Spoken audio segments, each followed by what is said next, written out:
Bom, estamos de volta e agora é hora de relaxar em casa com uma música boa e dessa semana é especial.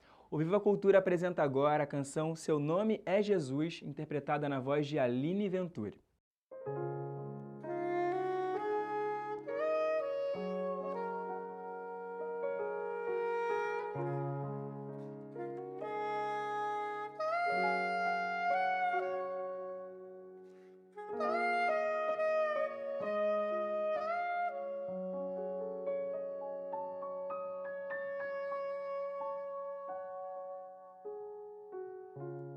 Vou falar de alguém que venceu a morte, que venceu o mundo e está aqui.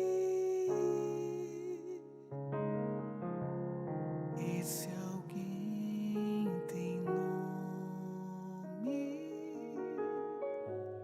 é um nome doce que eu amo tanto e já vou dizer. Ele veio salvar,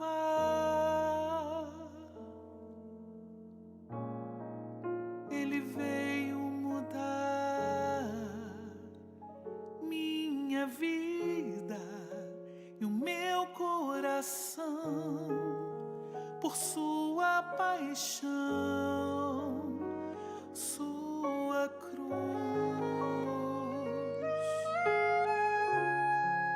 Fonte de água viva, o Cordeiro de Deus,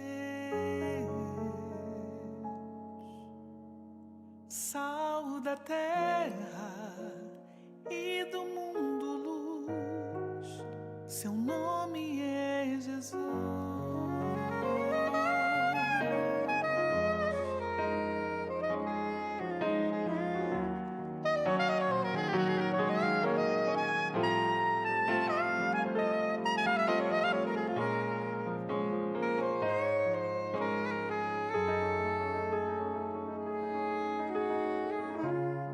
Ah, se tu soubesses quem te deu a vida, quem te dá o céu e te quer feliz. Ah, se eu conhecesses como te conheces,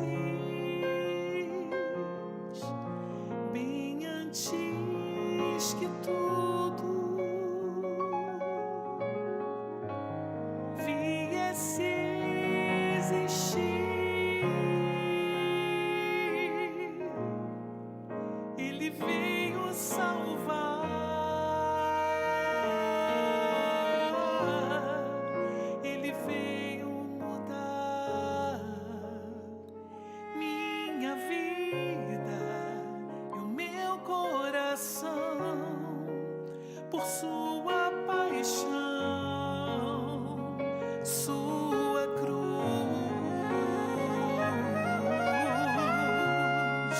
fonte de água viva,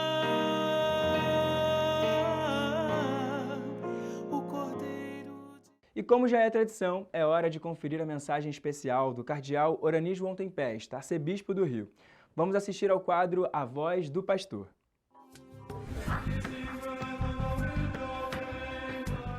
Caríssimos amigos e irmãos, que a paz do Senhor esteja com todos vocês. É domingo, dia do Senhor, 23º domingo do tempo comum, ou tempo durante o ano, E hoje, se não fosse domingo, estaríamos celebrando a Natividade de Nossa Senhora, uma festa mariana, e nós queremos agradecer ao Senhor, né, pelo dom que nos deu de Maria como nossa mãe, ao celebrarmos sua natividade no dia de hoje.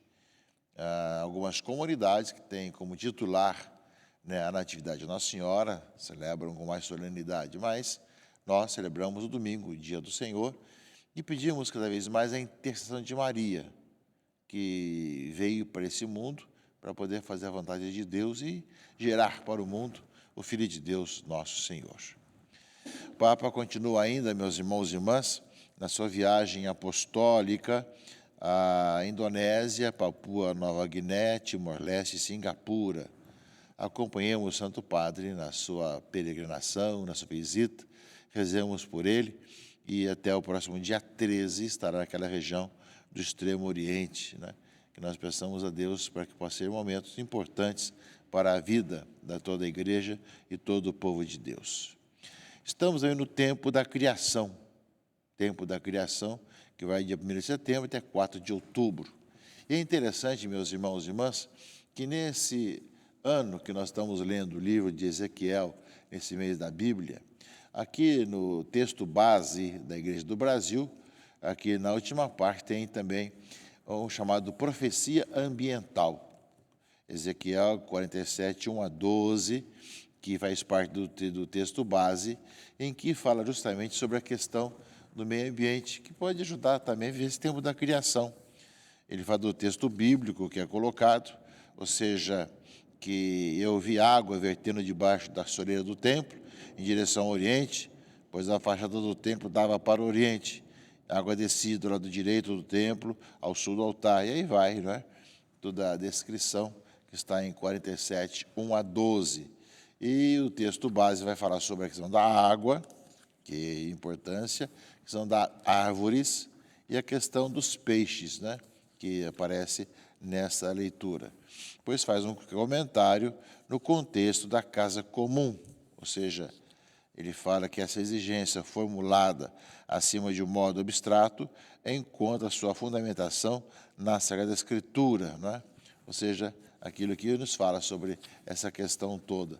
Maneira de falar, de comentar, que está aqui no texto base do livro de Ezequiel, dentro do tempo da criação que nós vivemos, meus irmãos e irmãs. Portanto, vemos que a leitura de Ezequiel pode nos aprofundar também nesse tempo da criação que ora nós vivemos.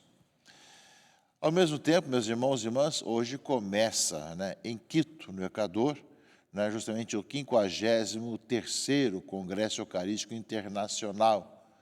Congresso Eucarístico Internacional. Lembramos que o único Congresso Eucarístico Internacional do Brasil aconteceu no Rio de Janeiro, na década de 50.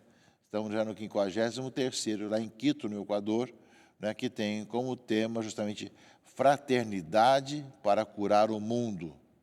E o lema, vós sois todos irmãos, Mateus 23, 8. É interessante ver, né, que o tema, ou pelo menos o lema, está muito ligado à nossa campanha da fraternidade desse ano, que vós sois todos irmãos e irmãs. Portanto, o Congresso Eucarístico também vai contemplar justamente o documento do Santo Padre, né, sobre a fraternidade e amizade social. Portanto, o 53º Congresso Eucarístico Internacional, né, que é em Quito, no Equador, né, que vai de 8 a 15 de setembro, né, e tem como tema Fraternidade para curar o mundo. Fraternidade para curar o mundo. E o lema, vós sois todos irmãos, Mateus 23, 8. Pensamos, portanto, meus irmãos e irmãs, a Deus, para que nós possamos ainda mais, unidos aos nossos irmãos que irão participar desse Congresso Eucarístico Internacional, que se difunda ainda muito mais a importância e a necessidade dessa grande missão de curar o mundo como a nossa fraternidade. Também lembramos de continuar convidando a todos, nesse próximo dia 10, depois de amanhã, começa aqui no Rio de Janeiro, né, o 11º Seminário de Comunicação Social. Nasceu com a nossa Jornada Mundial da Juventude, que completa esse ano 11 anos da sua realização, e dali nós continuamos a aprofundar a questão da comunicação. Estamos no 11º Seminário de Comunicação Social, do dia 10 ao dia 13 de setembro, aqui no Rio de Janeiro. Tem como tema Igreja Casa de Vidro. Ou seja, nós sabemos muito bem o que significa ter telhado de vidro. Igreja Casa de Vidro, né, que fala da assessoria de comunicação na construção da reputação e identidade. Dá o que fazer para construir essa questão da identidade, mostrar bem o papel da igreja, e muitas vezes a imprensa ou ainda as mídias digitais, logo qualquer notícia sem prova, acaba querendo realmente atrapalhar toda essa identidade. Um trabalho interessante, um assunto interessante que iremos discutir aqui no Sumaré, no Rio de Janeiro. E, meus irmãos e irmãs, nesse 23º domingo, aqui do tempo comum, o tempo durante o ano, nós temos aqui na leitura do Evangelho de Marcos, não é? Que Jesus passou por Sidônia, foi até o mar da Galileia, atravessando a região da Decápole, e trouxeram um homem surdo que falava com dificuldade, com choro de mudo também, não é? E pediram que Jesus lhe impusesse a mão. Jesus afastou-se com o homem para fora da multidão, colocou os dedos nos seus ouvidos, cuspiu e com a saliva tocou a língua dele. E suspirou, abre-te. E seus ouvidos se abriram, sua língua se soltou, ele começou a falar sem dificuldade. Tá? Meus irmãos e irmãs, muito claro isso também, dentro da iniciação à vida cristã. Não ouvir e não falar é próprio daqueles que ainda não foram batizados. Batizado é aquele que abre o ouvido. Assim é que um dos ritos opcionais hoje do batismo é éfeta, ou seja, abrir o ouvido, abrir justamente a boca, para que a gente possa louvar e bendizer o Senhor. Ou seja, Jesus leva para fora da comunidade, ou seja, traz para alguém que vai ficar um tempo de iniciação à vida cristã, fora da comunidade, para que depois ele possa estar realmente com o poder do Espírito do Senhor, né, a saliva, né, tudo mais, aí justamente ter seu ouvido aberto e sua língua solta. Solta no bom sentido, de falar as coisas de Deus e anunciar o Senhor. É bem nesse aspecto, meus irmãos e irmãs, que vemos aí a importância de uma verdadeira iniciação à vida cristã. Uma pessoa que participa dessa iniciação à vida cristã passa a ouvir melhor a palavra de Deus, passa a acolher melhor com o seu coração a palavra de Deus, passa também a proclamar a sua fé, testemunhar a sua vida iluminada pelo Senhor e passa a proclamar e falar às pessoas a boa notícia, a boa nova da salvação. Faz parte, portanto, da iniciação e da cristã esse ouvir. Aliás, São Bento, né, na regra, fala para os monges, que dos monges começa isso. Escuta, filho, os preceitos do mestre e abre o ouvido do teu coração, ou inclina o ouvido do teu coração. Ou seja, escutar, ouvir, né, com o coração, para que a gente possa escutar o Senhor que fala ao nosso coração e, consequentemente, falar das misericórdias e do amor de Deus. Nós necessitamos disso, meus irmãos e irmãs, de ouvir o Senhor que fala ao nosso coração, fala nossa vida, para podermos proclamar as misericórdias de Deus no meio dessa sociedade tão necessitada de ouvir palavras que salvam, que libertam, que conduzem a uma nova vida. Portanto, o Evangelho, com muita clareza, é isso. Vejo isso como aquilo que é a tradição da igreja primitiva, né, da iniciação à vida cristã, de poder ter o éfeta, que é conservado até hoje, né, embora hoje não seja tão mais obrigatório, mais opcional, mas faz parte justamente essa questão. Eu faço questão de utilizar algo que sempre existiu, né, que fala de ouvir, de falar, né, possa proclamar as maravilhas do Senhor. É um rito batismal, o éfeta, que nós ouvimos nesse evangelho desse domingo. Ou seja, e ainda mais, Jesus recomendou com insistência que não contasse a ninguém, esperando a sua morte e a ressurreição. E muito impressionados diziam, ele tem feito bem todas as coisas, aos surdos faz ouvir e aos mudos falar.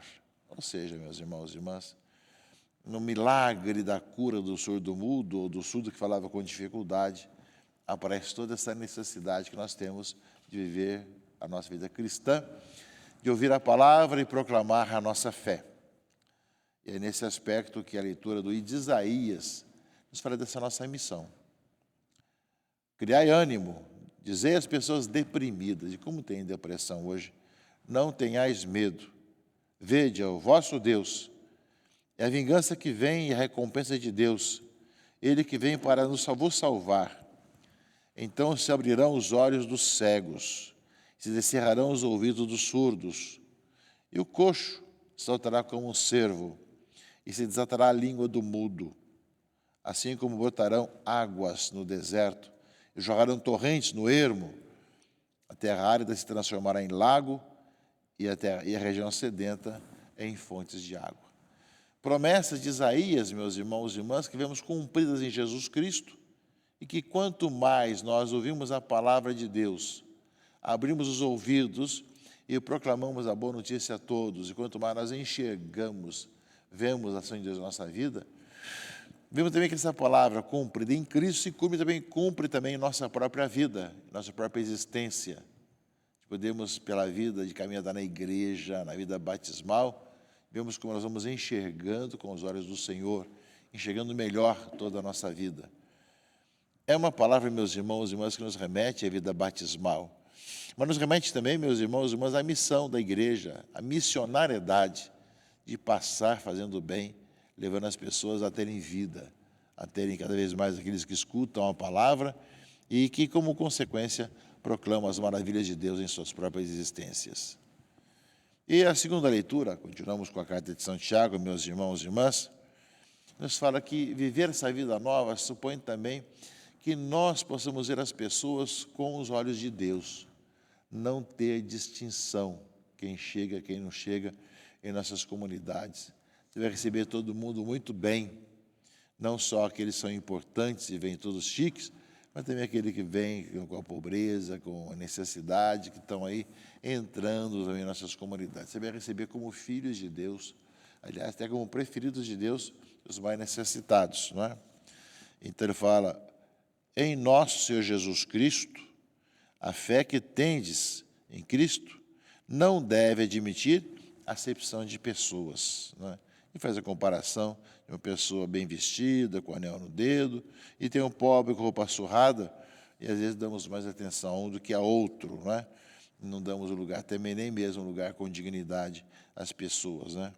Ou seja, se não vos e isso fala assim, fica aí de pé, senta-te no chão e aos meus pés, não fizesse então discriminação entre vós? Meus queridos irmãos e irmãs, não escolheu Deus os pobres deste mundo para serem ricos na fé e herdeiros do reino que Ele prometeu aos que o amam? É, portanto, meus irmãos e irmãs, essa oportunidade de termos iniciado a vida cristã, de enxergarmos e ouvirmos o Senhor, que nós vamos também ter essa vida nova, de vivermos bem com todo mundo, né? Sabemos acolher a todos com o mesmo carinho, com a mesma disponibilidade. E aí está, meus irmãos e irmãs, o cristão. Ele sabe justamente cuidar e receber bem a cada pessoa que chega na comunidade ou que pede algo para o seu coração e para a sua vida. Participe da missa desse final de semana, vivamos tudo isso que está acontecendo, sigamos ao Santo Padre, lá justamente no Extremo Oriente. Vamos também ver esse tempo da criação, como nos pede até o dia 4 de outubro, essa responsabilidade, e aprofundar o livro do profeta Ezequiel, também nesse aspecto que o texto base coloca, com relação à questão ecológica, mas muito mais, aprofundando esses vários aspectos de Ezequiel, de modo especial também dos ossos ressequidos, tal, muita coisa interessante que somos chamados a aprofundar. Meus irmãos e irmãs, que Deus abençoe, proteja e guarde em nome do Pai, do Filho e do Espírito Santo. Amém. Agradecemos pela mensagem do Morani e um agradecimento especial também a cada um de vocês que esteve com a gente até aqui. O Palavras de Vida de hoje está chegando ao fim. Se você perdeu algum programa, não tem problema. Se inscreva no nosso canal lá no YouTube, que aí você assiste todos os programas após a exibição deles aqui na TV Brasil. E não se esqueça também de nos seguir no Instagram, é o @palavrasdevida.arquirio. Eu espero você aqui na semana que vem. Uma boa semana. Tchau, tchau!